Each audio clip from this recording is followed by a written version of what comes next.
pues el nombre del conversatorio efectivamente es complejidad, sociedad y segregación. Entonces, pues para poder incluir, digamos, para poder integrar estos temas, vamos a primero dar unas definiciones, unas bases, para que todos estemos en el mismo contexto y todos podamos empezar, digamos, a dialogar respecto a este tema. Entonces, primero vamos a hablar de algunas características de los sistemas complejos. Entonces, vamos a hablar de esta característica de la no linealidad, que, digamos, choca tanto como con el estudio de los problemas digamos, desde la época antigua, que todo lo queríamos mirar a lineal, todo lo queríamos linealizar, y el resultado que pues el comportamiento de los sistemas complejos no es así, ¿cierto? No podemos seguir un patrón que va a seguir exactamente lo mismo al transcurrir el tiempo, sino que se comportan de formas que a veces no podemos ver de esa forma lineal.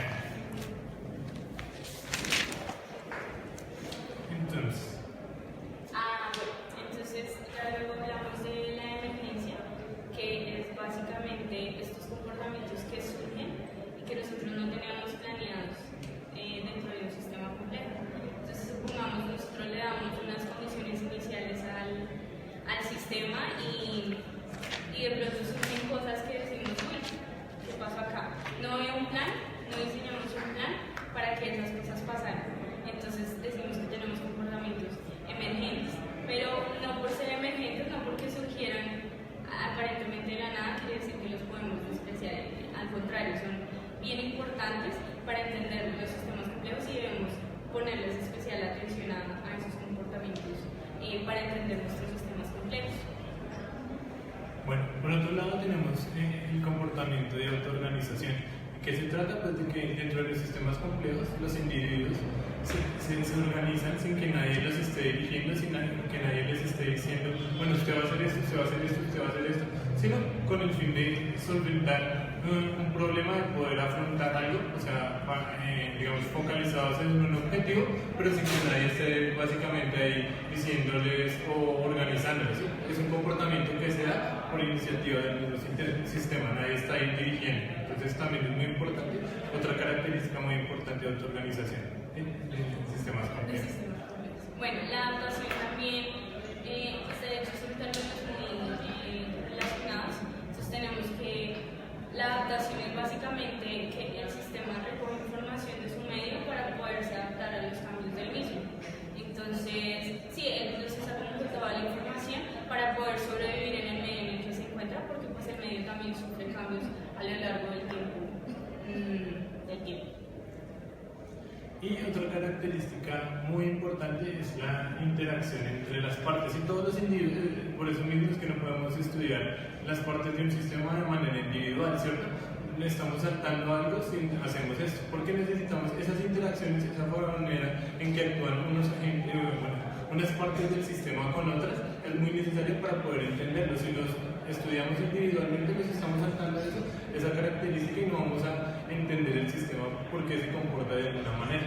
También pues cabe aclarar que ya cuando nosotros hablamos de sistemas, especialmente sistemas complejos, nos olvidamos de la idea de que el sistema es la suma de las partes. Se rompe esa teoría, ya el sistema tiene otros componentes como son las relaciones entre las mismas partes que son determinantes a la hora de nosotros querer poder explicar cómo es el comportamiento del mismo. Entonces ya no es solo mirar las partes individuales como decía Camilo, sino poner la atención también a las relaciones. Y finalmente tenemos los fenómenos colectivos, que pues es básicamente que entre las partes se colaboran como de forma voluntaria, sin que nadie les diga tienen que hacer esto. No, ellos mismos buscan ese comportamiento, esos comportamientos colaborativos para lograr el objetivo del sistema. ¿Listo? Más adelante lo vamos a ver mejor aplicado pues, a las ciencias sociales, a la sociedad. Entonces, pues acá tenemos ya una pregunta para empezar ya la dinámica de conversatorio, y es que cada una de esas características que vimos, o de pronto otras que quieran aportar, ¿cómo se ven evidenciadas en sistemas sociales? Entonces, pues, la pregunta concreta es ¿cómo estudiamos la complejidad dentro de un sistema social? Entonces, ¿qué piensan ustedes ahí? ¿Qué podemos ver? ¿Qué características de esos son muy evidentes? ¿Cómo las podemos estudiar? Entonces, si quieren, podemos empezar en orden. Entonces, primero miremos cómo se comporta la no linealidad en un sistema social. Entonces, ¿quién quiere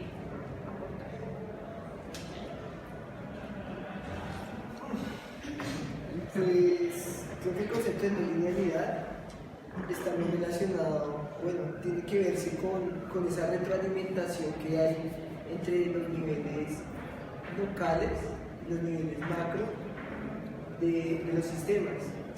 Entonces, un sistema social X, Transmilenio, bueno, cuando las personas se transportan en Transmilenio, o bueno, analicemos cuando las personas entran, antes de entrar a Transmilenio, ¿sí? Antes de entrar al bus, ¿sí?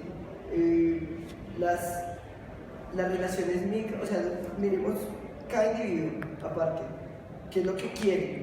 Quiere entrar, quiere llegar rápido porque va tarde, como buen colombiano, ¿sí? Y subémoslo todo a nivel global, ¿qué es lo que pasa? ¿Sí? Esa emergencia, esos patrones que vemos, las nociones que nosotros tenemos de cuando esa cabina está llena y llega el Transmilenio, ¿qué pasa? Todos se empujan y mejor dicho, las viejitas se caen. Eso pasa, pero eso ha pasado repetitivas veces. Entonces, eso se relaciona de alguna manera con el individuo. Yo creo que el individuo es consciente de que eso puede pasar, ¿sí? Y eso hace que las cosas que pasan a nivel macro, o sea, ya cuando las emergencias que suceden, afecten a las decisiones individuales. Entonces hay una especie de no linealidad porque hay en todo tiempo una relación entre las cosas que pasan a nivel macro y las decisiones individuales, las decisiones locales. Y de tal manera que no hay como un flujo ordenado en las decisiones, porque en todo tiempo podemos ver a los individuos que se adaptan a ese orden global. ¿Sí? Por esa adaptación global, ¿sí? Por esa dependencia del orden global, hay una relación no lineal en sus comportamientos individuales. Y lo mismo, el comportamiento global al mismo tiempo depende de todas las interacciones locales. Entonces es como una mutua dependencia entre los niveles micro y los niveles macro, que hace que siempre deciden los comportamientos tanto a nivel macro y micro.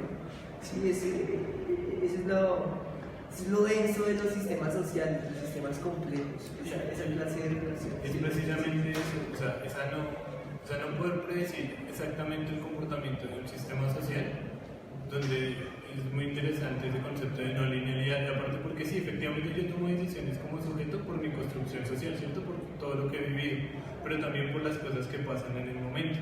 Entonces, hablábamos un poco, digamos, respecto a los hechos de hoy y de la semana pasada, las marchas que han habido. Uno no podría decir, digamos, no, el otro año van a haber estas 5 marchas en tal día. Sí, es muy difícil porque, aunque sabemos que hay hechos que molestan, cosas que molestan, no sabemos cuándo van a ocurrir exactamente, ¿sí? Sino que hay ciertas épocas del año donde ocurren ciertas cosas, a la gente le molesta y sale a marchar, y eso crea, o sea, cambia todo el comportamiento general de la ciudad a nivel de transporte, a nivel de lo que piensan, lo que dan las noticias, ¿sí? Algo cambia en toda la ciudad en ese comportamiento. Sí, digamos que básicamente no hay como una estabilidad en el sistema, entonces, por ejemplo, en la sociedad siempre van a existir puntos de crisis en determinados momentos. Entonces, digamos, al principio del año yo no puedo decir, uy, no, en junio y en diciembre van a estar los puntos de crisis y eso va a comportarse igual todos los años, porque no va a pasar. El sistema social no es estable en realidad, ¿sí? Ahora sigamos con emergencia. ¿Cómo ven ustedes la emergencia en el sistema social? Yo creo que la emergencia surge a partir de que ha aparecido el fenómeno. O sea, me lo imagino, tan pronto dicen emergencia en un fenómeno social, yo me imagino un estadio. ¿Sí? Entonces, hay un estadio, el estadio está lleno de personas y están viendo un partido. Y de repente algo pasa, por ejemplo, las barras bravas comienzan a enfrentarse entre sí y se genera pánico, se genera caos. Y entonces, de repente, las personas comienzan a escapar. Pero no es como si las personas dijeran, cuando haya una emergencia vamos a escapar de esta forma, sino que del desorden que hay ahí, del caos, ellas mismas como que intentan salir a cualquier costo. Lo mismo que cuando entran a Transmilenio, que entran porque necesitan entrar porque van tarde y todo, lo mismo. Entonces, ese fenómeno de emergencia me parece que se ve muy reflejado a un estímulo inicial, pero no controlado. O sea, es como una especie de fuego sí, es como una especie de fuego que se comienza a disparar por todo el sistema, pero que no se controla. Entonces, eso me parece que está muy relacionado la parte de la emergencia con la no linealidad, precisamente porque puede que pase eso en algún momento de una forma, pero en otro momento puede pasar lo mismo, pero de una forma completamente diferente. No predecible. Es un ejemplo. Un ejemplo, entonces, ustedes, digamos, aquí vivimos muy cerca, bueno, estudiamos muy cerca de las instituciones de la Javeriana, ¿sí? Y si pasamos allá a esa esquina y visualizamos a un estudiante, ¿ustedes creen que pueden diferenciar entre alguien que es de la Javeriana y alguien que es de la distrital? A veces. Yo veo una muchacha y yo sé, estoy seguro que es de la distrital, es de la Javeriana. ¿Sí? ¿Por qué? Porque hay patrones en la moda, cómo se visten o cómo se ven, incluso cómo hablan, se comportan allá, muy diferentes a los de acá. Yo creo que la moda es una emergencia en los sistemas sociales.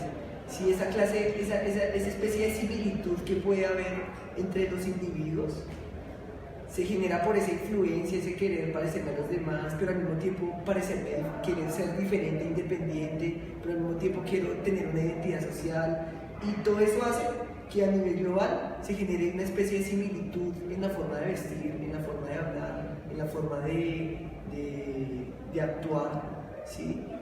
Entonces, creo que la emergencia está muy embebida en los sistemas sociales, necesariamente. Nos demos cuenta o no de ella, ¿sí? Un ejemplo de emergencia, por lo menos en mi tesis, tiene que ver con la similitud de comportamientos agresivos. Las personas se comportan agresivamente gracias a que, no sé, emerge, a pesar de que unos tienen unas tendencias de agresividad muy altas, no todos la tienen. La agresividad emerge como un patrón general en todo el sistema. Es decir, todos nos tenemos a comportar igual, porque observamos y somos influidos cuando vemos actuar a alguien de una manera u otra. Y se genera como una especie de moda, por decirlo así, en torno a un comportamiento. Y cuando lo visualizamos a nivel global, vemos que, estos grupos se parecen, estas personas, este grupo de amigos se parecen en su forma de actuar. Y eso es emergencia. Pero ahí la emergencia más que de la violencia es del agrupamiento, porque obviamente cada quien tiene un nivel de violencia dentro de sí, pero lo que emerge es que curiosamente los más violentos se agrupan, pero nadie les está diciendo, oiga, usted agrúpese con usted que usted es violento, agrúpese con usted, no, eso no lo dice nadie, sino que surge, y a eso se refiere a la emergencia. Yo me refiero a la emergencia en torno a la similitud de comportamientos en los grupos, ¿sí? Eso es algo que, o sea, todavía queda mucho que analizar, y pues, gracias a Dios hice la tesis porque permite y abre un campo para seguir investigando cómo es que funciona eso. Entonces, es en torno a la emergencia, pero la emergencia, todo es emergencia, todo. Digamos, nosotros partíamos de que pues precisamente no se tiene un plan para esos comportamientos que surgen, entonces en el tema que nosotros estamos trabajando, que es el desplazamiento, cuando ocurre el desplazamiento las personas pues, se lo esperan, ¿sí? Cuando llegan los grupos armados, la misma fuerza pública y empresas privadas de hecho, y es forzado el desplazamiento. Ellos no dicen, ay no, cuando nos vengan a sacar entonces nos vamos a ir para tal lugar. No, la gente de una u otra forma se organiza y se distribuye, ¿sí? Unos se van a zonas fronterizas, otros se van al pueblo vecino y cosas así pasan, pero ellos como que no tenían un plan de organización en ellos, pero les toca hacerlo porque si no es así, los matan, ¿sí? Entonces por ese lado lo veíamos. Bueno. Ahora en cuanto hablemos un poco de autoorganización, es bien curioso cómo correlacionamos todos un poco los temas. Entonces, ¿qué pensamos? O sea, ejemplos de esa autoorganización en sistemas sociales, donde se da, por qué se da, cómo la vemos nosotros.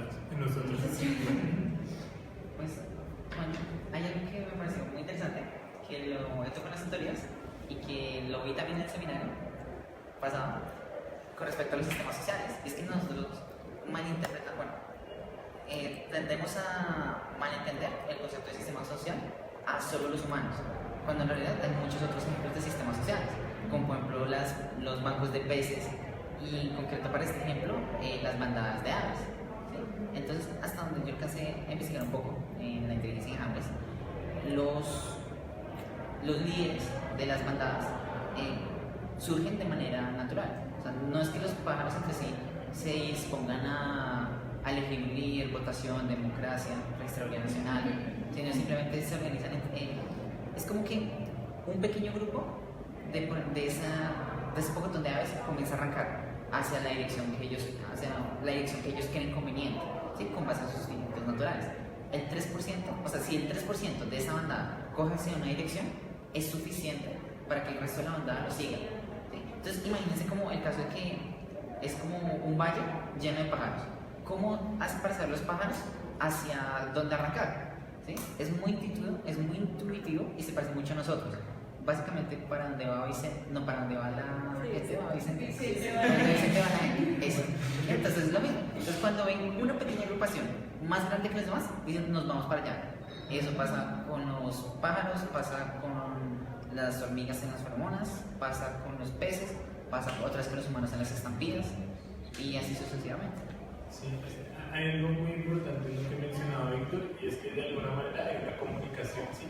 Y nosotros analizábamos eso, y bueno, lo trasladamos a los humanos y decíamos, bueno, nosotros digamos que la situación cambia un poco, ¿no? Porque es que nuestra manera de comunicarnos es un poco distinta. Entonces, bueno, las hormigas van, unas hormonas cuando encuentran donde hay comida, y pues la mayoría empiezan a seguir por ese lado. Pero entonces, nosotros cuando encontramos una solución, tenemos un lenguaje, le decimos a otra persona, y algunas veces podríamos interpretar como que eso no es autoorganización porque nosotros le decimos dónde está, pero no, es nuestra manera también de comunicarnos, ¿no? Entonces, si nosotros usamos ese tipo de comunicación que los animales es otra, también nos estamos autoorganizando. Como no, miren, la mejor solución es esta. Ah, listo, yo vi, entonces le cuento a alguien más, y resulta que un mundo de gente empieza a optar por esa solución. Entonces, un caso curioso, un ejemplo curioso y hasta gracioso que nos pareció de esa autoorganización en los sistemas sociales de humanos, cabe en un pogo, que es esa actividad que se da pues cuando hay música rock de este tipo, y entonces la gente empieza a lanzar puños, a lanzar patadas. ¿Por qué? Primero, porque cuando lo dan, no se dice, no, aquí va a haber un pogo o aquí, sino en todo lado aparecen de allá en un concierto, ¿cierto? Entonces, primero, eso es un comportamiento emergente por ese lado. Segundo, pues todos van en una dirección que nadie se dijo, bueno, todos vamos a empezar a ir hacia allá. Y por último, también, o sea, tiende a mantenerse eso para que no se dañe. Entonces, ¿qué pasa? Si una persona se cae en este tipo de actividad, ¿qué pasa? Pues no es que todos vamos a pasar por ahí, porque de alguna manera la gente primero entiende que si una persona pasa la va a lastimar. Segundo, que se van a empezar a caer más personas, ¿cierto? Entonces, levantan a esa persona y continúa la actividad. Es algo bien curioso. De hecho, es bien automático. Entonces, nosotros cogimos el ejemplo precisamente para entender que no es que en sí no haya un líder, ¿cierto? Sino que si esa persona que, entre comillas, está liderando se cae, el sistema sigue, continúa, no se va a desbaratar. Entonces, el pogo sigue, la persona se levanta y sigamos con el pogo hasta que se termine. Entonces, es bien interesante por ese lado. ¿Listo? Disculpa, no sé si pasa. Claro. Es que hablando de eso, pues yo siempre tengo pensando que hay a la organización, entonces más que una desorganización, pero siempre hay como una sombra ahí, siempre hay como algo que tiene que desorganizarse para organizarse como un sistema. No sé, me parece muy curioso, no sé si han visto la zona norte tan organizada a comparación de los chavos que hay en el sur. Hay un sistema que organiza una parte, pero como residuo desaloja mucho orden en otras partes. O sea, como que absorbe todas esas energías y solo por organizar una parte desorganiza eso. Lo hizo mucho también en muchos sistemas, o sea, cuando trata, digamos, organizar, no sé, la casa, entonces no comienza a hacer la celda. y por hacer algo terminaron desorganizándolo. Entonces es como una cara oculta de la autoorganización, ¿sí? Y muchas veces no se tiene en cuenta. Entonces muchas de las problemáticas, digamos, de Bogotá no es el transporte, pero usted las ve es más fácil. Por alguna razón está más fácil. No tanta, no sé, es como algo del sistema, es como una falla del sistema. No reconocer que es ahí, donde están organizando, están causando un daño también a lo opuesto de la ciudad. Pero bueno, de hecho no es ni una falla, de hecho una característica, no es lo que nosotros llamamos entropía. Ese nivel de desorden no se puede desaparecer, o sea, o se mantiene o aumenta, pero no va a desaparecer. Entonces, efectivamente, cuando nosotros estamos arreglando alguna parte, estamos organizando, por algún lado tiene que ir ese nivel de desorden, no se puede desaparecer. Entonces, efectivamente, tiene que ir para o el sistema que, digamos, los sistemas que colindan, que actúan con ese sistema y esto, o para un sistema más grande, sí, pero no se va a desaparecer y es efectivamente algo que existe. De hecho, es algo de las primeras cosas que nosotros estudiamos cuando empezamos a estudiar sistemas complejos, ¿cierto? Que esa entropía se exporta para que el orden interno del sistema se mantenga, porque si no, o sea, el sistema va a tender pues, a la máxima entropía que es pues, el equilibrio de la muerte eterna. Sí. Sigamos con la interacción entre las partes. Bueno, entonces también vemos que pues, nosotros, o sea, los seres humanos y los seres pues bueno, como seres humanos somos sociales, así que por definición, ¿sí? Nosotros buscamos otros seres para poder hacer cosas y básicamente no lo podemos desde, digamos que se empezaron las civilizaciones y todo eso se agrupaban para poder tener, digamos, mejor organización, para llegar a objetivos más rápidamente, ¿sí? Entonces, pues, dentro de los seres humanos, esa característica de interacción es latente. Nosotros casi que no podemos existir si no tenemos esa interacción. No sé si han visto una película que se llama Into the Wild. Entonces, bueno. Es un muchacho que se va a la selva y se aísla de toda la civilización. Sí. Entonces, es básicamente como que en nosotros está, o sea, tenemos la necesidad de socializar con los demás y básicamente si nos alejamos del sistema, primero, o sea, si dejamos de socializar, primero dejamos de hacer parte del sistema como tal, ¿sí? Y segundo, tendemos a la muerte. El muchacho de hecho se muere en la película, entonces ese total aislamiento. Al final. Qué pena, ay, tenía que decir. Pero ese total aislamiento nos lleva a la muerte, porque como seres sociales necesitamos comunicarnos con los demás de una u otra forma y interactuar, ¿sí? Entonces es como una necesidad básica, como alimentarnos, que necesitamos nosotros como entes sociales. Y Martin Hilbert decía algo interesante respecto a eso. Decía, bueno, vivimos como una era tecnológica, ¿cierto? O sea, básicamente, de hecho, yo tengo un compañero, un amigo que dice que ya somos, o sea, la tecnología es parte de nosotros, no como un accesorio, sino parte de nuestra vida, ya nos comprende, ¿sí? No podemos, de hecho, visualizar el mundo sin eso. Y decía, si una persona se va, bueno, a lo más lejos del mundo, a la montaña, sin tecnología, sin celular, sin reloj, sin nada, bueno, puede vivir allá, pero ya no va a ser parte de la civilización y ya no va a ser parte, digamos, de este sistema que llamamos social, porque esta parte no está interactuando, no tiene, digamos, esa relación directa con lo que hoy es el sistema. Eso es. Listo. Y por último, los fenómenos colectivos en los sistemas sociales. Entonces, ¿qué fenómenos colectivos se pueden encontrar? ¿Qué ejemplos se les ocurren? Pues digamos que se va por el lado de cómo uno, o sea, cómo uno empieza a vivir la vida así, como cuando uno, o sea, va como desde chiquito, digamos, por ejemplo, yo empecé con mis amigos de la cuadra, y mis amigos de la cuadra tenían, pues siempre fueron mayores que yo, como por 5 años. Entonces, sí, ellos ya tenían, digamos, marcadas ciertos rasgos que los caracterizaban. Entonces uno se iba por esa tendencia, digamos que esas condiciones iniciales, por decirlo de alguna manera, lo van condicionando a uno a que uno vaya, o sea, vaya, digamos, hacia esa tendencia con ellos y que ellos también vayan aprendiendo de uno. Digamos que ellos, o sea, yo no cogí, digamos, todas las mañas o, digamos, toda la cultura, por así decirlo, de ellos, como también ellos no cogieron muchas cosas mías. pero sí, digamos, hicimos como un grupo.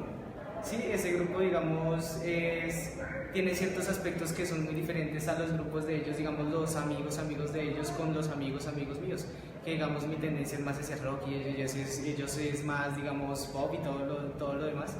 Entonces, digamos que es ese, o sea, a pesar, digamos, que nos etiquetemos, digamos, yo soy rockero, él es vallenatero, él es tal. Existe esa colectividad de que también nosotros respetamos, o sea, digamos, somos capaces de digamos, adaptarnos a otras personas. Porque, pues, o sea, anteriormente se tenía como mucho ese arraigado de que si él es de tal aspecto, él es de tal, no sé, digámoslo así, está, bueno, tiene tendencias a irse a algo, digamos, derecha o izquierda, por decirlo de alguna manera. Entonces, no, yo lo voy a odiar y lo tengo que odiar por X o Y razón.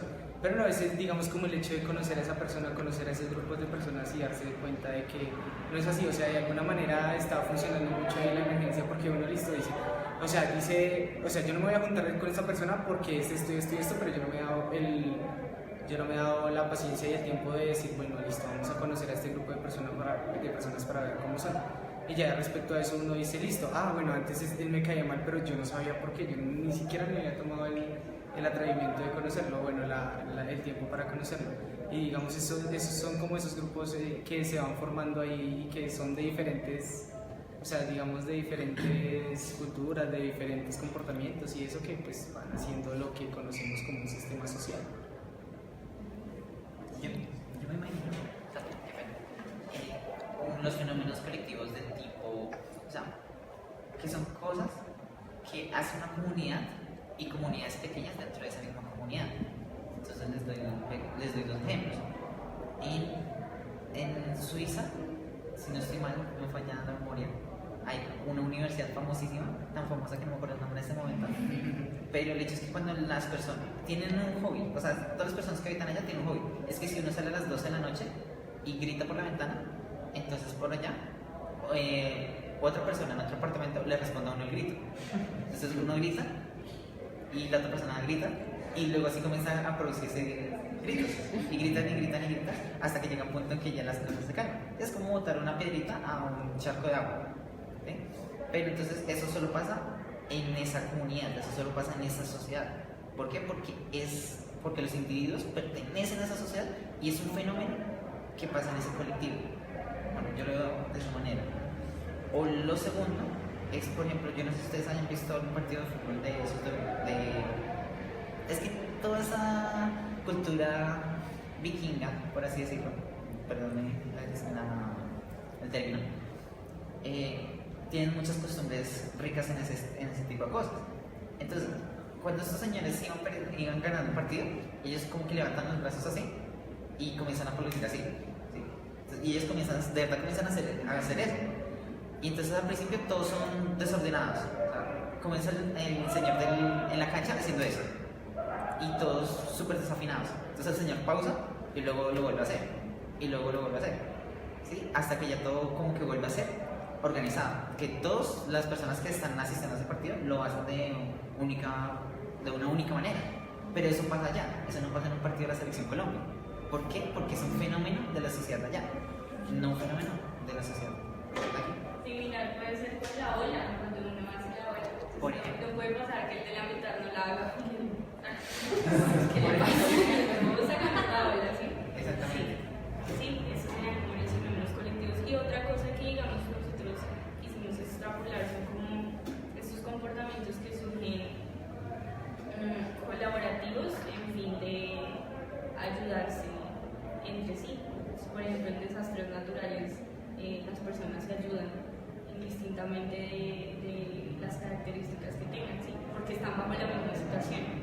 O, por ejemplo, las revoluciones. Cuando hay una revolución, se necesita que todas las personas estén organizadas y orientadas a un mismo fin, ¿sí? Entonces, cosas como esas se pueden ver también desde esa perspectiva.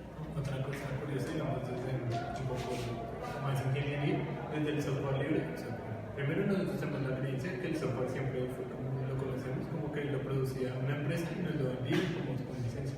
Pero resulta que de hecho no. O sea, generalmente cuando salen las cosas no hay como un orden legal para eso que sale. Entonces, pues, inicialmente el software yo lo podía tener, se lo pasaba a un amigo, lo modificaba, hacía mil cosas, pero pues resulta que unas empresas empezaron a dar cuenta que esto producía dinero y que esto tenía un potencial gigante hacia el futuro, entonces pues empezaron a coartar esa libertad y digo, no, pues para que ustedes usen mi software tienen que usarlo como está y tienen que pagarme por él y no lo puede pasar a otras personas. Y digamos que fue algo que muchas personas tal vez no esperaban. Por eso que no esperaban se creó un movimiento que es todo el movimiento de software libre, en el que la gente dijo, no, pues entonces vamos a hacer otra legislación en el que sí nos permitan compartirlo, modificarlo, usarlo, y pues se creó todo esto del software libre. Y otra cosa interesante, digamos, en este ámbito es que el software libre tiene una característica y es que casi todo el mundo puede meter mano en él. ¿Sí? Algunos suben una versión a internet y es que pues, hasta que esté finalizada la puedo usar, sino yo puedo bajar, mejorar, subir, contribuir, y esto sea un fenómeno que nadie le dice a la gente, bueno, en este país van a trabajar sobre la arquitectura, ya ustedes van a hacer desarrollo, ¿no? La gente desde distintas partes del mundo empieza a contribuir a ese software.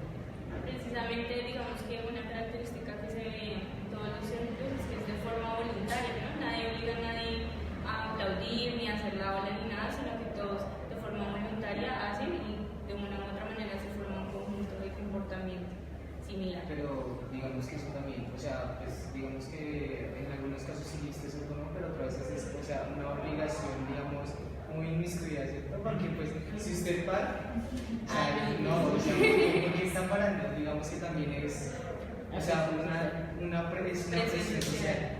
O sea, no es del todo que uno sea autónomo, sino también, o sea, en algunos casos sí, o sea, porque a uno le gusta, porque a uno le nace, pero hay otros en el que uno sí, la presión social lo coge a uno y a veces ni. Pero yo creo que también es parte como de nuestro tipo de comunicación, o sea, pues esa presión social tal vez no existiría en otros ámbitos de voces de los animales, pero porque nosotros tenemos otro tipo de comunicación y de lenguaje y es muy, o sea, es muy específico eso en nuestro caso, entonces de alguna manera también tiene que variar en cómo suceden los fenómenos. Sí, claro, digamos que uno tiene una moral más hacia lo que a veces diga la mayoría que no lo que piense yo y mi bienestar con respecto a los otros. Listo. Ahora vamos a pasar a los modelos basados en agentes, bien importantes, y más adelante vamos a ver unas pequeñas acotaciones de por qué. Entonces vamos a ver qué son los modelos basados en agentes, algunos de ustedes ya deben conocer. Entonces básicamente estos modelos se componen de agentes, del entorno y de unas ciertas reglas que rigen ciertos comportamientos. Cuando nosotros aplicamos los modelos basados en agentes en la sociedad, entonces decimos que tenemos sociedades artificiales, ¿sí? Pequeñas sociedades artificiales sobre las que vamos a simular comportamientos que queremos estudiar.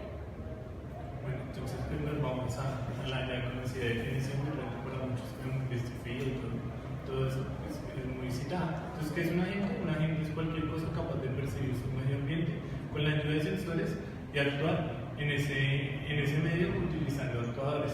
¿Cómo actúa? Algo muy importante es que, bueno, cuando hablamos de un agente tiene un conocimiento a priori, ¿sí? Actúa con base en algo que ya conoce, pero también con base en algo que pasa en ese momento, ¿cierto? También un agente adopta una postura adaptativa. ¿Qué quiere decir? Pues aunque tiene alguna información, esa información que tiene no es completa, es decir, él no tiene toda la información acerca de lo que está sucediendo. Entonces él mira a sus vecinos son como las proximidades donde están, y de acuerdo a eso que él observa, actúa. Esas vecindades son bien importantes porque modifican el comportamiento de la gente, o sea, la gente no tiene definido cómo actuar exactamente.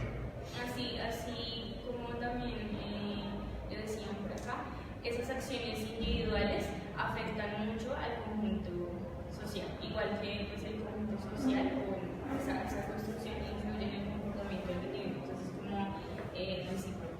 Y bueno, otras características es que los agentes tienen ciertos estados internos, ciertas características que pueden bien ser constantes a lo largo del tiempo o pueden irse modificando. Entonces, constantes, por ejemplo, el sexo, ¿sí?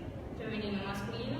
Digamos, si nosotros queremos modelar, podemos dejar eso como que no va a variar en el tiempo. Y variables puede ser como la cultura, el estado de salud,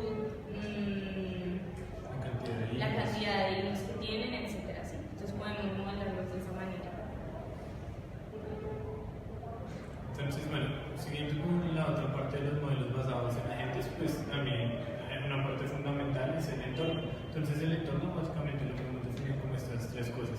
Es el medio ambiente sobre el cual puede actuar o el contexto en el que está, ¿cierto? A pesar, digamos, de que acá todos estamos en Bogotá, una cosa es modelar la universidad distrital y otra cosa es modelar el ambiente dentro de la universidad javeriana. Y pues básicamente todo lo que rodea a la gente dentro de donde lo queremos modelar. Lo importante es cómo actúa esa gente sobre ese medio. Primero tiene que percibir, ¿cierto? ¿Y cómo lo percibe? A través de sensores. ¿Y cómo lo modifica? A través de actuadores. Son, digamos, dos partes fundamentales de la gente para poder modificar y percibir su ambiente. Luego tenemos las reglas, que son básicamente unas formas de comportamiento que nosotros podemos definir y que podemos aplicar, ya sea a la interacción entre los agentes, al mismo entorno como tal, es decir, como el entorno se va a comportar de esta manera, los agentes entre sí se van a comportar de esta manera, y podemos aplicarlas también a la interacción entre los agentes y el entorno. Sí. Interacción de interacción entre. Ok, listo. Entonces, aquí viene lo que les decía, y es que la mejor forma de estudiar un sistema complejo, y en especial un sistema social complejo, es mediante la simulación. Esto también lo dice Martin Hilbert y lo recalca mucho. Es la mejor forma de estudiar. Entonces vamos con una frase de Axelrod y Hammond, que son autores de un modelo que a continuación vamos a estudiar. Un modelo que es, bueno, a continuación, sí, más adelante entendemos. Y ellos dicen, pues, la simulación de un modelo basado en agentes es la única manera viable de estudiar poblaciones de agentes que son adaptativos más que completamente racionales. Y es precisamente eso lo que nos interesa, ¿no? Cómo los cambios en el ambiente hacen que los agentes actúen de una manera distinta a como venían actuando. Entonces es precisamente esta frase pues, la que nos lleva a mirar eso, cómo un agente se puede adaptar a cambios en el ambiente, a comportamientos, cómo generan comportamientos emergentes esos cambios en el ambiente y qué clase de comportamientos emergentes pueden generar. Entonces, bueno, se plantea esta pregunta de si operar con un modelo de estos implica considerar todas las variables como igualmente relevantes. Entonces, ¿ustedes qué opinan? Cuando nosotros vamos a modelar un sistema social, ¿es necesario o necesitamos considerar todas las variables igualmente tienen la misma importancia todas las variables? ¿O cómo deberíamos tratarlo? Ya que más importantes son los importantes, sencillamente diferentes. Ya, o sea, cada variable tiene su importancia en su rol que desempeña. ¿Sí? No necesariamente hay unas que son más importantes. Depende lo que yo esté analizando en el modelo. Porque si lo que yo estoy analizando me doy cuenta que hay más relevancia entre una variable que otra, bueno, eso ya es una relación emergente. Me doy cuenta que esto es más relevante, que las condiciones iniciales que la persona son más relevantes que las interacciones, ¿sí? O que tal comportamiento que yo definí es más relevante cuando yo observo un patrón que otro. Creo que es relativo a lo que yo esté analizando, que el investigador está analizando en el modelo. Sí, digamos que también depende mucho del problema a tratar, pero digamos, si nosotros intentamos modelar un sistema y consideramos absolutamente todas las variables, puede pasar que también se vuelva intratable, ¿sí? Entonces la idea es como que podamos acotar y decir, bueno, esto afecta en gran medida o esto no, definitivamente, como que no influye mucho en el comportamiento, ¿sí? Entonces es más como eso. Tienes razón, o sea, depende de lo que yo quiera investigar, Sí, el objetivo de la investigación o de la simulación, yo defino qué variables son relevantes y qué no. De hecho, eso influye mucho cuando yo empiezo a investigar, de alguna manera tengo que sesgar lo que estoy investigando. Sí, de hecho, estudiarlo es darle ya un poco, ¿sí? Porque de hecho, pues, desde el principio incertidumbre medir algo ya es de cierta manera saber que no voy a poder medir otra característica de lo que estoy midiendo. Entonces, bueno, a continuación vamos a ver, vamos a ver una simulación de 4 modelos distintos de sistemas sociales en NetLab. Entonces, pues, vamos a empezar con el de rebelión, seguimos con uno de los centrismos, distribución de la riqueza y finalmente el de segregación. Entonces, bueno, este modelo de rebelión básicamente es una población, ¿sí? Los agentes verdes son una población. Hay dos tipos de agentes, o sea, los agentes verdes y los agentes azulitos. Los azulitos son policías y los agentes verdes son la población. Entonces, esta población tiene una característica, digamos que debido a ciertas circunstancias del entorno, que son como la percepción de la legitimidad del gobierno y el riesgo que perciba cada agente de si lo pueden encarcelar o no, si se revela o no, ¿sí? Entonces, por un lado, digamos, si un agente percibe que el riesgo es bajo, el riesgo de que depende de la cantidad de agentes rebeldes que hayan en su zona, en la zona en la que él puede ver, y también de que depende la probabilidad de que se revele de la legitimidad del gobierno. Entonces, pues veámoslo en la realidad. Si el gobierno tiene baja legitimidad, es decir, nosotros estamos en contra de muchas cosas que hace el gobierno y sentimos que si nos vamos a salir a revelar, no hay acá gente del ESMAD que de pronto nos vaya a salir a pegar y nos vaya a encarcelar, pues nosotros lo vamos a hacer porque nos parece injusto. Entonces, digamos que a nivel teórico, esto es lo que intenta simular el modelo. Digamos, bueno, tiene como una cosa es eso, como medir el nivel de conformidad que uno tiene con esa autoridad central, medir qué tan probable es que me lleven arrestado y pues también cuántos rebeldes hay en mi alrededor, porque si soy el único, pues no es muy factible que yo vaya y me rebelde yo solita. Entonces, ese riesgo individual depende pues de la cantidad de policías y la cantidad de agentes rebeldes que ya existan en el modelo. Entonces, existen unas reglas que manejan el modelo. Básicamente, los agentes, todos los agentes se mueven aleatoriamente dentro del espacio. Y el policía, cuando va a arrestar, o sea, él mira su espacio a ver si hay agentes rebeldes, y si hay varios, selecciona aleatoriamente uno para encarcelar. Entonces, uno desde la interfaz puede definir un tiempo que la gente va a permanecer encarcelada. Entonces,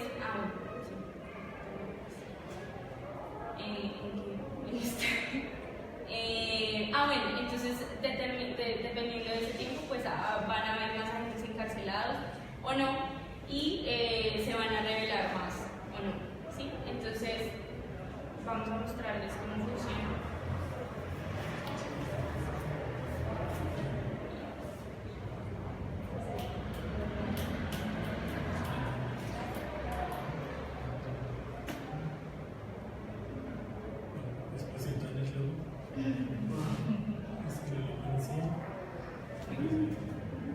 Entonces vemos primero la densidad la densidad del primer, digamos, el primer deslizante, el primer botón que se puede deslizar, es la cantidad de policías que va a haber dentro del mundo, que es como se llama, digamos, este cuadro en Slope. También definimos la cantidad de personas que va a haber. La visión es como que tan lejos de mi zona yo puedo ver como agente. Sí, puede decir que los comportamientos individuales también dependen del vecindario, ¿no? Yo no puedo ver más allá de un cierto... Tengo una visión limitada, mejor dicho, en el modelo.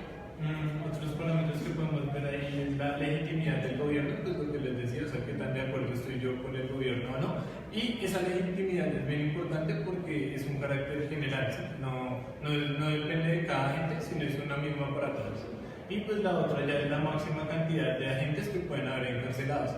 El máximo tiempo que están encarcelados. Una característica importante es que apenas encarcelan a la gente, pues la gente dentro de la simulación sigue ahí, pero es como si el espacio está vacío, o sea, otro agente puede ocupar ese espacio.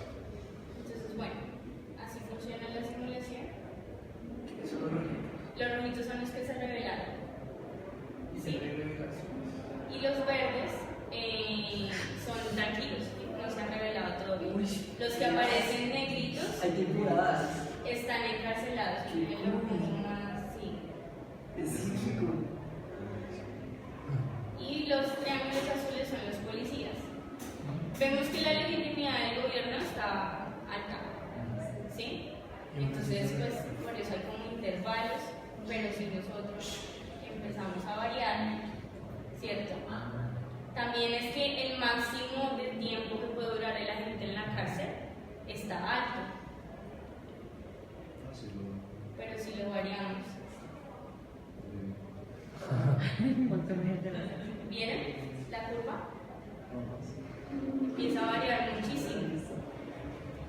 Algo que no tiene en cuenta el modelo es como que de pronto podría ser una variante la cantidad de agentes en una cárcel, ¿sí? Porque pues yo no puedo, si todos nos revelamos, no nos pueden encarcelar a todos. ¿Sí? De hecho, es algo que pasa aquí ahorita en Colombia. Hay una crisis carcelaria porque hay mucha gente que vive, de hecho, a los presos los tienen en condiciones muy malas porque las instalaciones no dan para toda la gente que hay ahorita. Entonces son variantes del modelo que podríamos aplicar ahí, tener en cuenta todas esas temporadas. Otra cosa que analizamos es que la cantidad de policías también, ¿no? Eso depende, o sea, si toda la gente se revelara, pues no darían abasto los policías para capturarlos a todos, aparte pues porque los policías... Pues ahí de hecho no están dando abasto, no alcanza. Listo.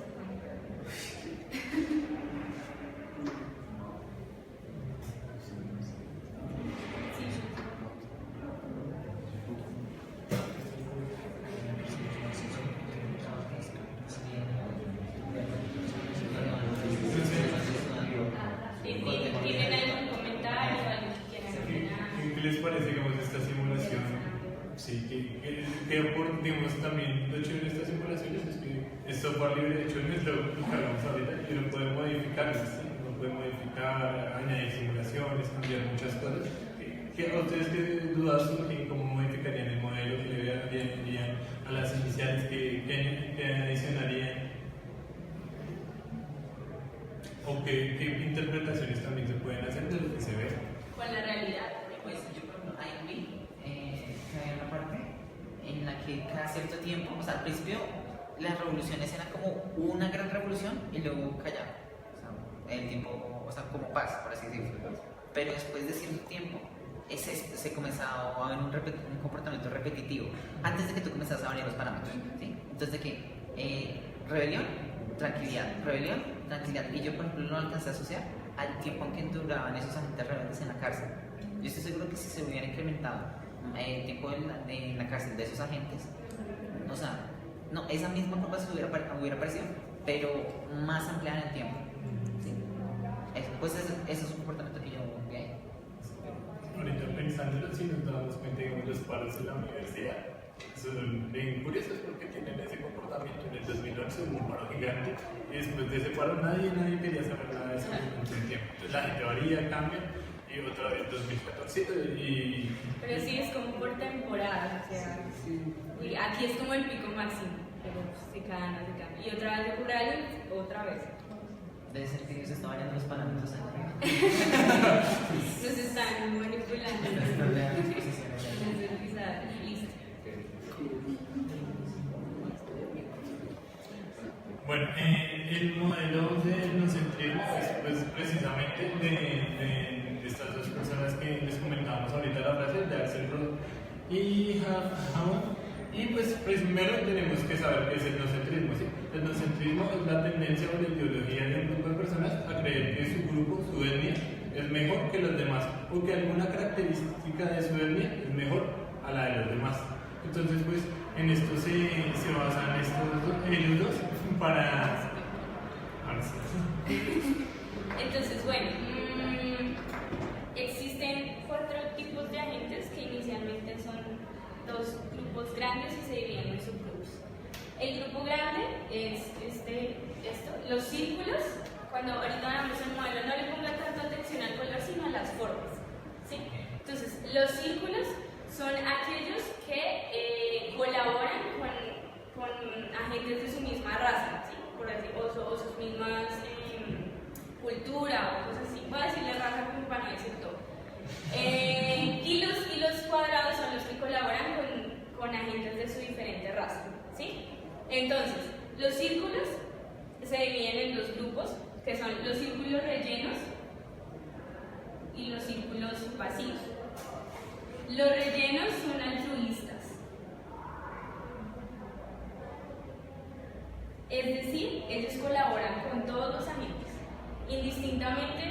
pertenecen a su misma raza o no. Los vacíos son etnocentristas. ¿Listo?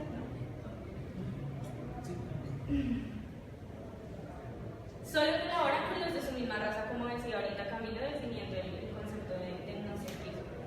Ahora, los cuadrados rellenos son cosmopolitas.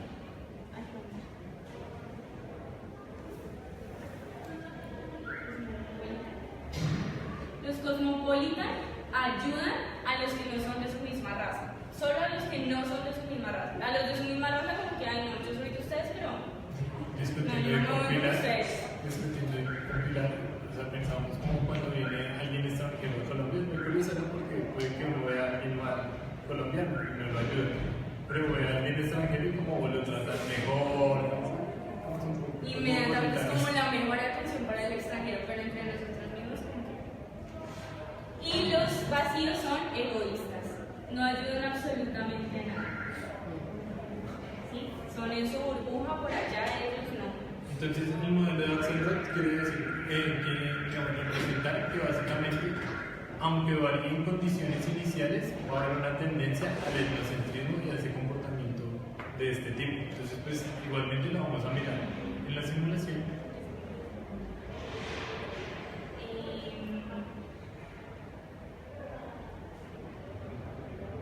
Bueno, aparecen... Sí, hagámoslo. Entonces ya vamos a ver las simulaciones del logo.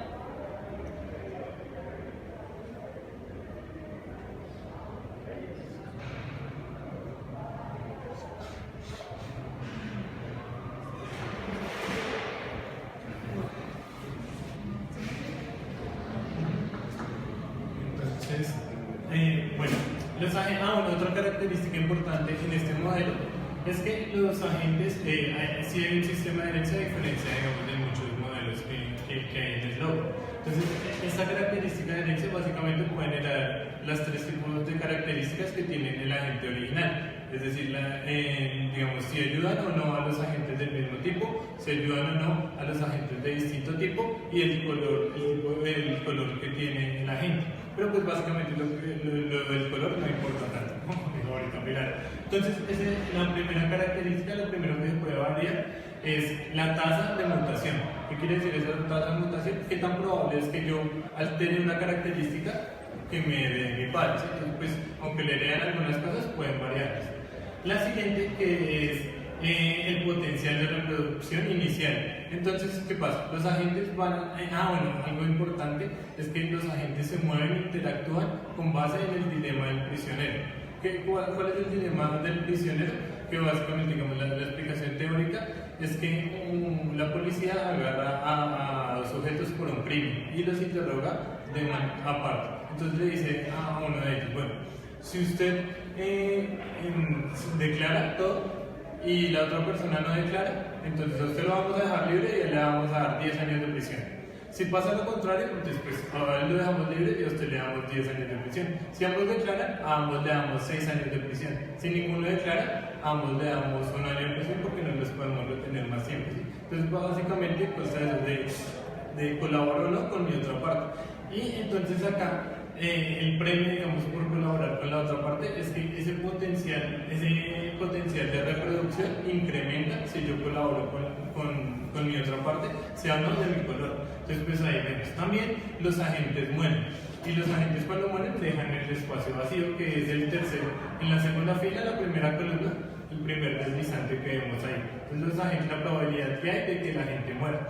También cuando colaboramos, pues algo muy relacionado con la vida, también tenemos que dar algo, eso no significa que se lo vamos a ganar. Entonces, este es el costo de colaborar. Entonces, ya pues agregamos ahí inicialmente 0.01 del potencial de reproducción. También por otro lado tenemos la cantidad de inmigrantes que van a aparecer por día. Y pues el día es cada iteración que hagan el logro. Al lado tenemos la ganancia que vamos a recibir cuando dos agentes cooperen, ¿sí? Entonces eso que va a ser más probable que la gente se pueda reproducir si coopera con otro agente. Y finalmente pues tenemos la probabilidad inicial para que el agente nuevo que se cree, el inmigrante que llega, se les llamaba así, coopere con los de su misma clase, y la siguiente es la probabilidad para que el inmigrante que llegue coopere con los de clases diferentes a la de él. Entonces, vamos a ponerlo a funcionar. Y así se va. Entonces, la gráfica nos muestra la cantidad de agentes que hay por cada clase. Los verdes son los altruistas, que eran los que colaboraban con todos. Los rojos son los etnocentristas, que eran solo los que colaboraban con su misma especie. Los cosmopolitan son los amarillos, que eran los que colaboraban con los otros. Y los egoístas, los negros, los que no colaboran con nada. Algo que nosotros notamos acá bien interesante es que la curva de los etnocentristas, o sea, la roja, se mantiene alta y así llevaríamos las condiciones iniciales, se va a mantener alta siempre. Siempre. Entonces, pues de hecho también leímos un documento en el que hacían un análisis. Perdón, los agentes mueren. Sí. Se van muriendo y Sí, llegan se van luego. muriendo. Hay una tasa como de mortalidad, o sea, cada cuánto una gente se muere que se cuadra. Y deja un hijo. Y deja Sus un hijo características. y le hereda sus características. Pero ese hijo tiene la posibilidad de mutar esas características, a cambiar. ¿Al azar o depende de.? El primero es una mutación, entonces hay una probabilidad de que cambie o no, entonces no sabemos si exactamente cambia o no. También, no todos se pueden reproducir, o sea, depende de si el espacio que tienen alrededor está vacío o no. Si no hay ningún espacio vacío, no se pueden reproducir. Digamos que el análisis que nosotros vimos decía que, digamos, el etnocentrista como que nunca va a estar tan bajo porque normalmente, primero, sí tenemos como esa tendencia a colaborar con el otro, ¿sí?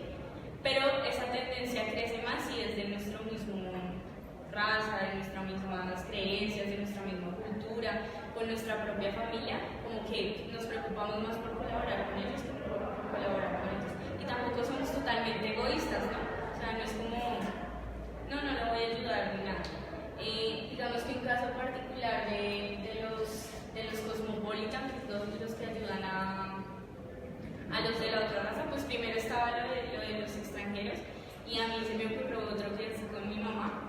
Ella es mujer y odia a las mujeres, o sea, es como las mujeres, pero es muy raro, y los hombres les caen muy bien. Entonces ella dice, por ejemplo, si un carro es atravesado, ay no, tenía que ser mujer, y empieza así. Entonces es como bien curioso, pero no es tanto,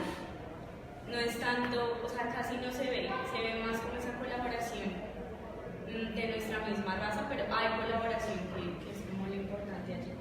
Y bueno, un poco resaltar algo hace poco que hablaba en las tutorías de la del conocimiento y de Maturana, que Maturana dice que eso que el ser humano es egoísta es una afirmación doblemente falsa, porque como que querámoslo o no, vamos a contribuir al sistema que le va a ayudar a los demás. O sea, odiamos a la persona que odiamos y no lo queremos, y algo estamos haciendo, el sistema nos pone a hacer algo que va a contribuir en general a la mejora o a que se continúe el sistema. Entonces, es algo bien curioso. ¿Qué más se les ocurre? ¿Tienen algo para comentar? Continuamos. Listo. Entonces sigamos al siguiente ejemplo.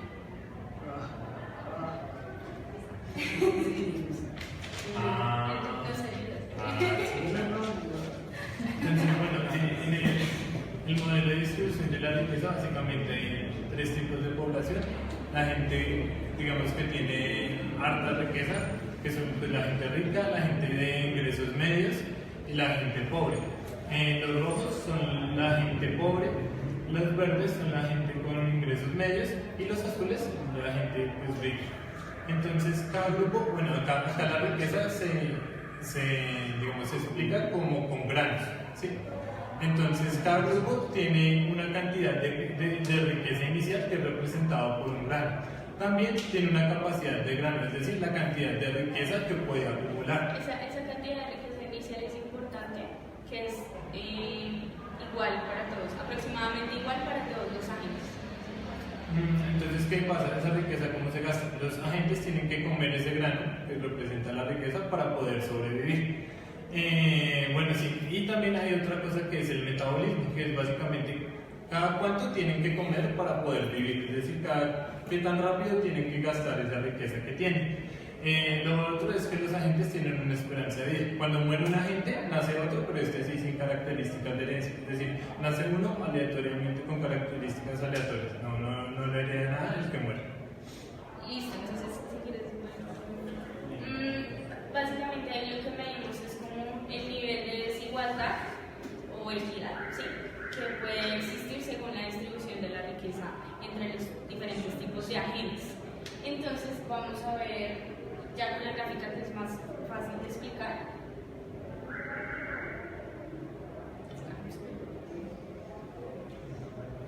Entonces, pues, bueno, mientras tanto vamos explicando también los deslizadores. Tenemos por un lado, podemos, digamos, como variables, la cantidad de gente que queremos que tenga el mundo, el sistema. También la visión máxima, que es qué tan lejos digamos, de mi barrio, de mi conjunto puedo ver. El metabolismo máximo, tenemos también la expectativa mínima de vida y máxima de vida, o sea, la gente no puede morir tan joven ni tan viejo, tenemos que cuadrar esos dos.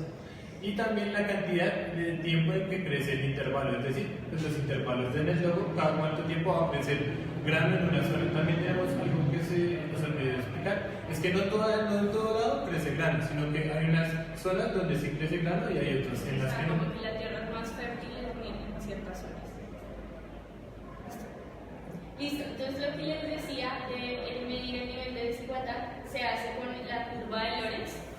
Les explico así rápido. Cuando se tienen 45 grados de inclinación con pendiente 1, es equidad total, o sea, todos están bajo las mismas condiciones. Pero en realidad lo que nosotros vamos a graficar es esta curva roja, que es la curva real, ¿sí? El nivel de desigualdad lo definimos ya en sí con el coeficiente de Gini, que básicamente calcula el área de esta área, ¿sí? Entre la curva de la equidad y la curva real que tenemos. Entonces, a mayor, o sea, el índice de Gini se mide de 0 a 1. Entre más alcance el 1, más desigualdad hay, ¿sí? Entonces vamos a ver cómo funciona.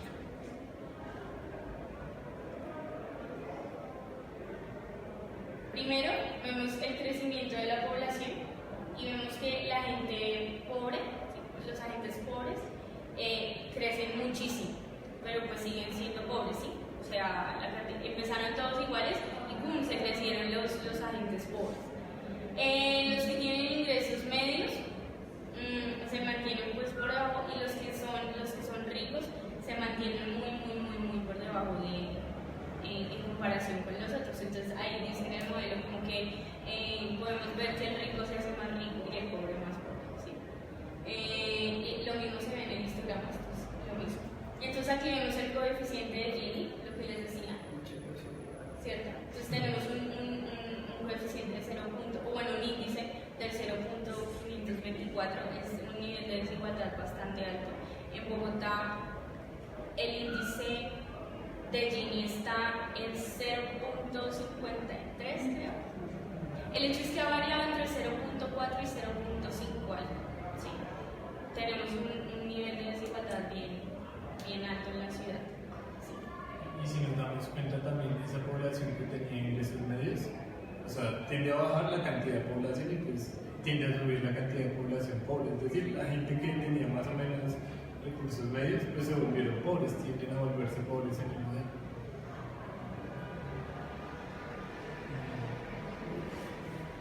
No sé, entonces, de pronto que...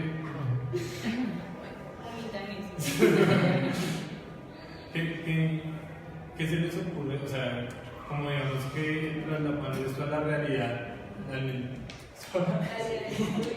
Una pregunta, ¿los agentes pueden cambiar su capacidad de riqueza? su capacidad máxima, no. O sea, cuando nace una gente nueva, sí nace con todas las condiciones aleatorias. Pero, bueno, la riqueza de la gente se mide cada lapso de deslogo, ¿sí? Entonces se vuelve a calcular con base a la cantidad máxima de riqueza de los agentes que haya en ese momento. O sea, no es un valor fijo, ¿sí? Se calcula, se mira qué agente es más rico y con base en esa cantidad de riqueza se hace una regla, digamos de 3 más o menos, y se determina la cantidad de población que hay de cada tipo. Porque también ese máximo de riqueza y el mínimo de riqueza es importante porque entre esos dos valores se define la riqueza que tiene el agente nuevo que se crea, porque recuerden, la riqueza no se hereda, se define aleatoriamente. Entonces ese número aleatorio está entre el que menos tiene y el que más tiene. Así funciona el número. ¿Esa aleatoriedad es alguna distribución o es? O sea, es distribución normal. Uniforme. O sea, distribución. ¿Entre qué valores? Entre el mínimo y el máximo. Ahí está. Pero siempre pues varía, Pero varía. depende de la cantidad, digamos, de la gente más rica en ese momento y de la gente más pobre.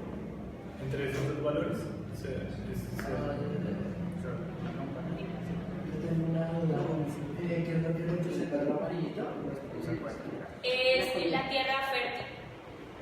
¿Y por qué nunca se acaba? Ahí crece grano, pero si ves hay parches que son más oscuros. Ahí no Pero, crece grano. pero algo que vi en las simulaciones que siempre como que parecían constantes esas olas. ¿Hay alguna manera de que... Sí, es que eso si miran acá el último, Este, no, el de bueno, también. sí, el porcentaje de tierra buena que hay. Sí, entonces este porcentaje es el que nos define. No, hasta donde yo vi, no sé si han definido en el modelo que el crecimiento del grano Cada periodo, o sea, mínimo cada periodo va a crecer, entonces por eso cada vez que se hace una iteración acá, pues vuelve a crecer grano. O sea, siempre va a haber grano básicamente, pero si digamos, aumentamos. Como ese tipo de tierras fértiles, pues ahí crece el grano. Digamos, si hay más tierras fértiles, Pero si ves que a medida que avanza eso va disminuyendo, pues porque los agentes van comiendo el grano. Ahora sí. sí, entonces la idea como no el grano no crece siempre, entonces pues ya hay momentos específicamente en los que pues, se ve que la tierra no hay riqueza para distribuir. Ahí se ve, ¿cómo se llama eso? Migraciones. ¿Sí? Y también, bueno, digamos, hay zonas definidas y cuando el grano crece, cuando van a comer, se distribuye para todos los agentes que hay en esa zona, da igual. O sea, la riqueza que hay acá se distribuye para todos de la misma cantidad. no es una migración, sino que también se ve que los agentes, o sea, los medios y los ricos están en zonas donde no están los ricos, o sea, donde no hay otros. ¿Entienden? Muy interesante. Individuales. ¿Sí? ¿Sí? O sea que actúan por su cuenta. Sí, básicamente es así. Como que no. Bueno, estoy conjeturando, pero a mi punto de vista, es como que. O sea, los pobres, por así decirlo, en novela, andan juntos, pero los azules y los verdes andan más Pero separados. de pronto es porque hay más población roja que pueda comer. Es que hay muchos rojos en comparación con los demás. Hasta se pierden los otros y no hay caso. Pero, bueno, digamos, ya volviendo a Bogotá, también esa densidad de población, mucho que ver, digamos, que hablamos ahorita de la distribución en la zona norte de Bogotá o en la zona sur. La zona sur también las condiciones malas que tiene es porque la densidad poblacional es mucho más alta, entonces pues hay mucha más gente que va a coger transporte, hay mucha más gente que se tiene que desplazar hacia esta zona de la ciudad que la gente que está en el norte. Sí, digamos, en un estudio que se llama Bogotá como dice exactamente eso, o sea, la cantidad de personas que hay por metro cuadrado en las diferentes zonas de Bogotá.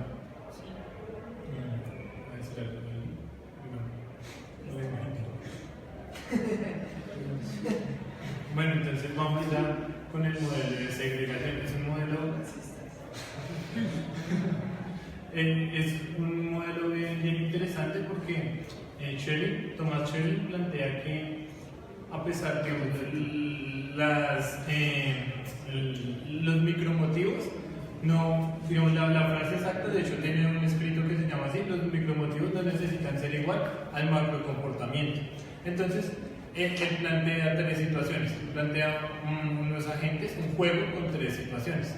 Hay formas cuadradas y hay formas triangulares, entonces van a tener tres estados: felicidad, tristeza o indiferencia. Yo soy feliz si tengo por lo menos una cantidad mínima que se define de agentes o de formas de mi mismo tipo. O sea, si yo soy triángulo y final, no, para que yo sea feliz mínimo tengo que estar con tres triángulos cerca, ¿sí? Las zonas, digamos, con juego. Sí. La zona cercana son, digamos, las esquinas, arriba, abajo y a los lados.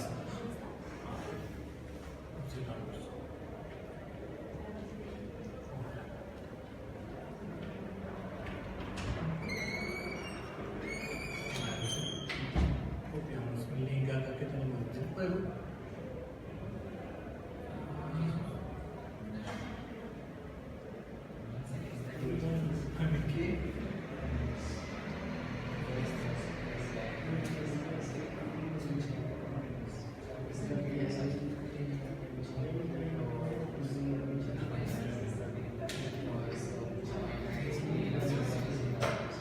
Bueno, este es el juego. Entonces, bueno, les decía, hay tres estados. El estado, digamos, ese triangulito que vemos allá está triste porque no tiene ningún triángulo, ningún otro de su misma forma cerca. Entonces el juego dice, bueno, solo van a mover los que están tristes. Entonces pues solo podemos mover el triangulito que está triste. Y ya se pone feliz porque a su alrededor pues tiene tanto cuadrados, pero también tiene triángulos. El alrededor no es solo como lados hacia arriba abajo, sino también diagonal. Y es bien, bueno, es bien importante porque en el modelo que plantea, si ustedes ven, si ustedes ven, al lado izquierdo todos son cuadrados, pero no están felices, son indiferentes porque, o sea, no tienen esa diversidad que el modelo plantea. Bueno, para que sean felices, tiene que haber esa diversidad, no solo de mi clase, sino también de otra clase. Entonces, pues, acá vemos como la cara de tristeza del pobrecito. Pero, digamos, en esta situación no hay manera de que el triangulito esté feliz. Voy a quedar triste. Sí. Ya.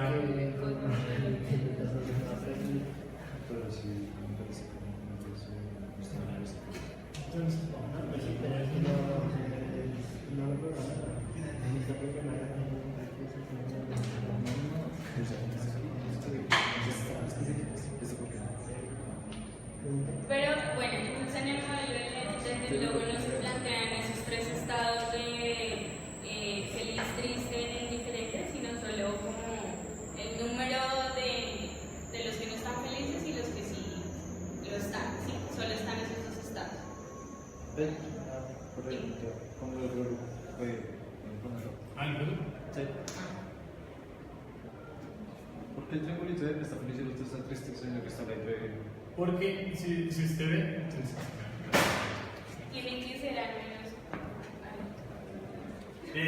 Acá este triangulito alrededor, entonces alrededor cuenta todo esto, ¿sí? Sí. Entonces este triangulito tiene un cuadrado, otro cuadrado y este cuadrado Diferentes. no son de su población y solo tiene uno de su misma población. ¿Sí? O sea, con base en la cantidad total de vecinos que tiene, solo hay uno, la minoría de su población. Este triangulito, digamos, solo tiene un vecino, ¿sí?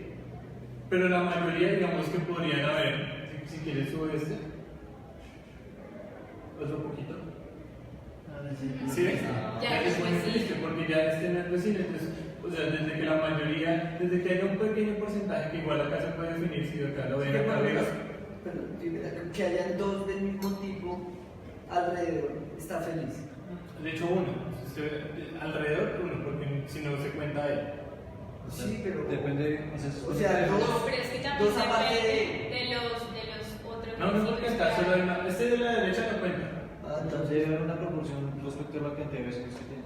Es este. Ese empieza arriba. Sí, miren la proporción está arriba. Si uno de los vecinos, entonces pues efectivamente acá pasa.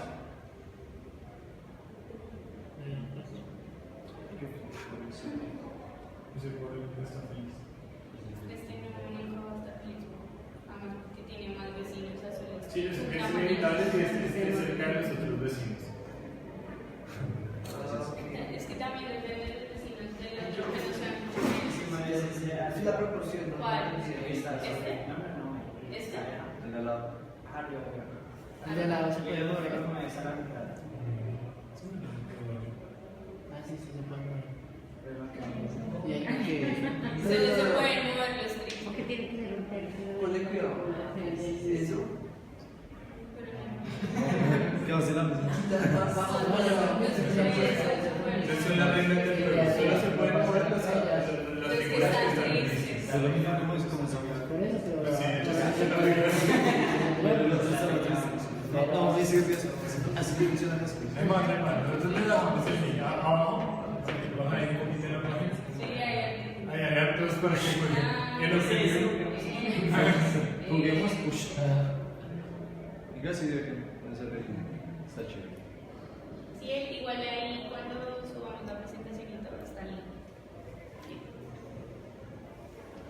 Ah, sí. Voy a aprovechar de hecho. Entonces, bueno, básicamente en el modelo uno define una densidad de la población, más o menos cuántos agentes van a haber en el mundo, y un porcentaje de similaridad que cada agente busca en sus vecinos. ¿Sí? Entonces acá el porcentaje es del 30% y la densidad de la población es bien alta.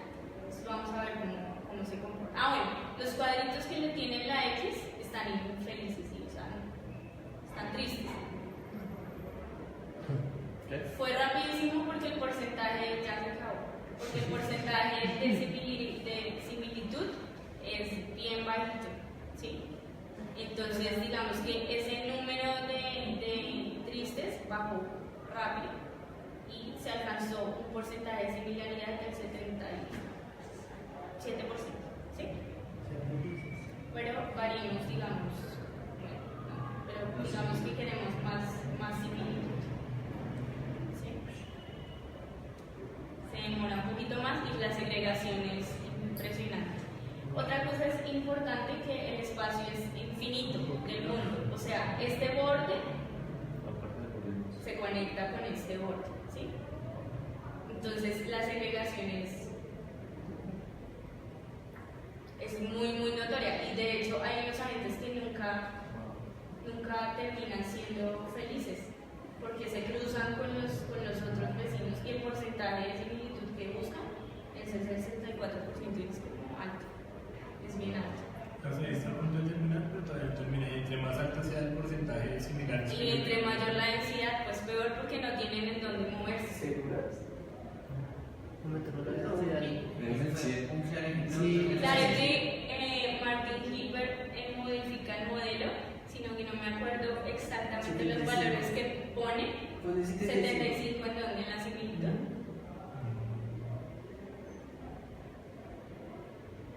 Emergencia. Sí. También depende mucho de las condiciones O sea, iniciales. Y un pequeño cambiecito, de hecho, lo hacía. Él variaba como en una, la similitud y la densidad, y daba un comportamiento totalmente distinto.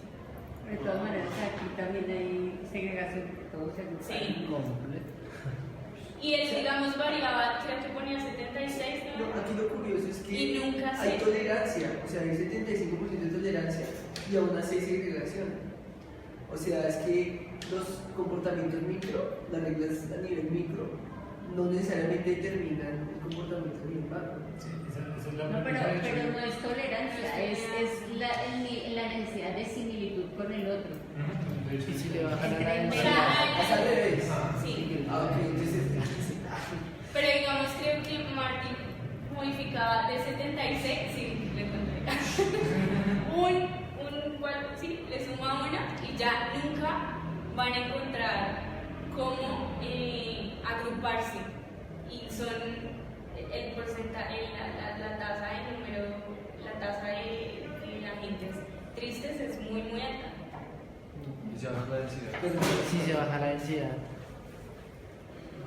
No, este es el porcentaje de similitud. O sea, Ah, sí, ¿vamos a la velocidad? Sí. ¿En cuál? o sea, en el juego era un tercio, Bajita. o sea, 33%. Aquí son 76, sí. Ah, no, creo que tengo que volverlo. Qué locura. Y también algo curioso es que, bueno, pues ahorita que se podían organizar, los espacios que quedan para moverse son espacios que quedan entre una población y otra, ¿no? O sea, es una especie de barrera, como nos vamos a mover, pero pues donde nos toca para no tratar de no cruzarnos unos con otros. Digamos que algo bien chévere, no bien chévere, no, la verdad es, perdón, la segregación acá en la ciudad. Digamos que tenemos la zona norte, la zona sur, oriente, occidente, y eso viene determinado desde tiempos muy atrás, desde que se estaba conformando la ciudad de Bogotá. Entonces se empezaron a distribuir en ciertas zonas y así se quedó. ¿Sí? A pesar de que una persona trabaje en el norte, no se puede mantener en el norte. ¿Sí?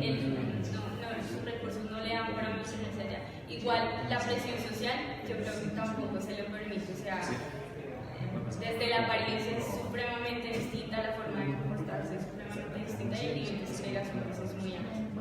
Inclusive los sitios donde hacen la compra. Ir a comprar a Carulla es muy diferente que ir a comprar a la tiendita del lado que sale en el kilómetro. Sí. Una cosa curiosa, bueno, poner el jueguito atrás, es que bueno, como les dijimos acá, el modelado lo toman los tres estados y solo dos, felices o infelices, pero con cualquiera. Ahí, cualquiera de los sí, creo que ahí en esta móvil se organizan solos. Entonces ahí se van organizando solos. Y si ustedes ven, los agentes tienden a estar indiferentes, porque ahí sí se manejan los tres estados, ¿cierto? Tienden a estar indiferentes, o sea, prefieren estar indiferentes que muchas veces estar por debajo de la preferencia de la cantidad de gente de su mismo tipo que tienen a estar alrededor. Entonces lo que pasa es que muchos agentes quedan indiferentes y muy pocos felices. De hecho, la felicidad casi no se da porque para que haya felicidad tienen que tener por lo mínimo unos agentes también del otro tipo. Y esa indiferencia nos da una segregación del 100%. Es indiferente que mi vecino sea X. Y los de arriba se da. Mira el segundo.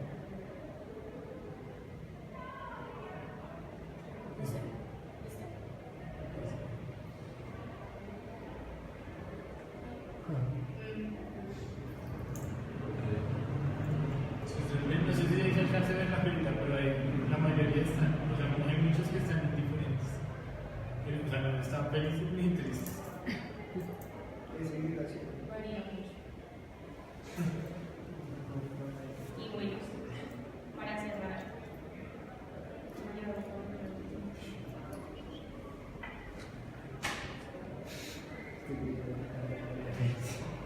Bueno, nosotros estábamos estudiando.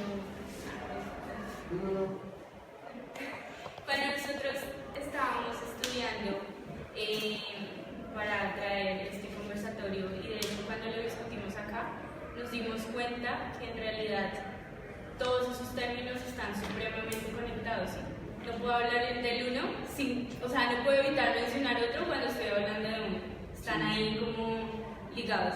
Entonces pues nosotros dijimos algo como esto, que la definición de complejidad en sí complejas. Cuando nosotros tratamos de definir sistemas complejos, ya cuando juntamos todos esos términos están interconectados. Muchas veces no los podemos estudiar por aparte. Por aparte. En el concepto. Sí, o sea, estamos estudiando emergencia y llegamos a otra organización, a esos comportamientos a nivel social. Entonces llegamos a muchas cosas estudiando solo una, ¿sí? No podemos como hacer caso omiso a cómo interactuar ese término con los otros términos. Yo tengo una pregunta al respecto. ¿Por qué ahora hablamos de complejidad y hace unos años no nos preocupaba ni nos enterábamos que existía la complejidad? Ni se mencionaba ese término. ¿Por qué ahora hablamos de eso? Yo creo que los mismos problemas han creado la necesidad de buscar otras formas de solución que la ciencia clásica no ha podido encontrar. Entonces encontramos problemas que dicen, uy, no, pero esto no me da la solución. Busquemos otras formas de encontrarle la solución a eso. Pero es la misma necesidad. De hecho, todo lo que tenemos y todo lo que hacemos es porque surgen necesidades. ¿Sí? Si no tenemos la necesidad, pues no hacemos nada. Es una tendencia. Y yo creo que también parte de que digamos, a las ciencias de la complejidad le pasa lo que le pasó, digamos, en su momento a la mecánica cuántica cuando salió esos conceptos, pues estaban bien arraigados a la física clásica, ¿sí? Entonces, ¿por qué vamos a venir a estudiar de otra forma algo si con esto ya casi que está explicado el mundo y no hay más manera de saber las cosas? Entonces, ese cambio de paradigma, digamos, dentro de las ciencias, curiosamente también hay mucha gente conservadora, así que no quiere cambiar esa manera de estudiar el mundo, pero se estrellan con cosas porque no pueden entender y no podemos explicar cómo funciona un sistema social, cómo se comportan ciertas cosas, pues por la misma manera como hemos estudiado siempre, porque hay cosas que no dan, ¿sí? Modelos que no dan con la realidad.